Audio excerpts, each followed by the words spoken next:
Hello everyone, welcome to episode number 17 of Mrs. Bale's book list.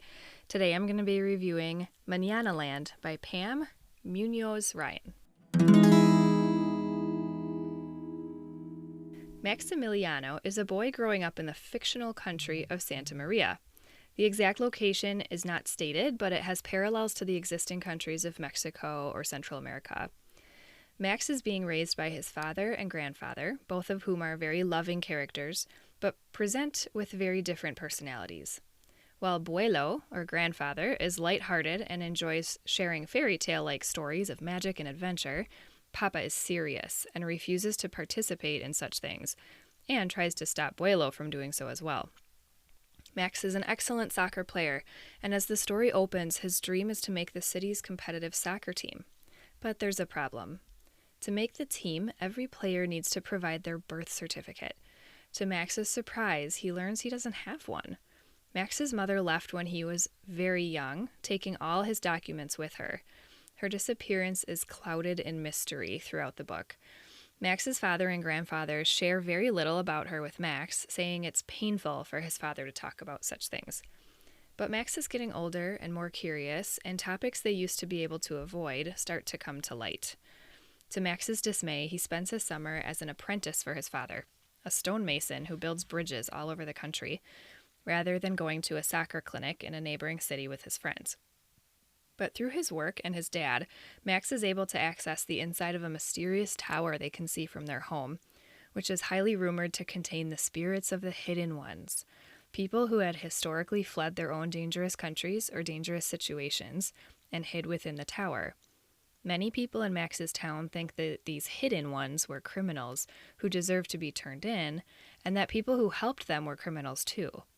Max has heard the rumors that guardians would come to help move these people to the next safe place, but he doesn't know if any of it is true, until he finds out his father's entire family and his mysterious mother were part of it, and furthermore, that they still are. In his own quest to uncover answers about his mother, Max unsuspectingly enters into the dangerous world of being a guardian, taking on the heavy responsibility of guiding a young girl to the next safe place without ever having gone there before and while being pursued. Suddenly, Max's originally selfish intentions turn into the most selfless journey he's ever taken. On this journey, he seeks answers and understanding about his past and the whereabouts of his mother. But through it, he learns that this life does not always offer answers in the way he hopes for, but that the love of those who surround him, including his mother, provide all the security and happiness he needs, and that it's okay to dream and hope and believe in a little bit of magic. This story has much potential for students to draw parallels to modern issues of people having to flee unsafe situations and the importance of having people who can help them find a route to safety. My mind first drew the connection to immigration and refugee situations, but it can also be applied to domestic violence or unloving homes as well. I did think the beginning of the story was a bit slower than it could have been, but there's a lot of plot development and revealing of questions that happens in those beginning pages. The author uses the goal of getting on the soccer team and the social dilemmas Max faces during that time to keep the middle grade reader interested enough to get to the more heart-pounding pace of the ending. This is one of those stories that keeps you thinking long after it's over. Connections keep forming, and I love it more and more the longer I think about it. Here are the appropriateness factors. Romance and sexual content, none. Violence. The girl's past, which she's running from, includes parents who were killed by military police during a protest for better wages. This is not described in depth.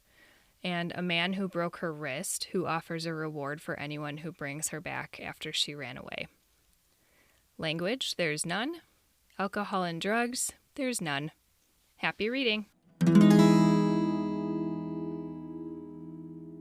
Thank you so much for listening today. As always, you can find show notes and the web version of Mrs. Bale's book list at KristenEmilyBale.com. That's Kristen with an E and Bale with a B-E-H-L. May God bless your day.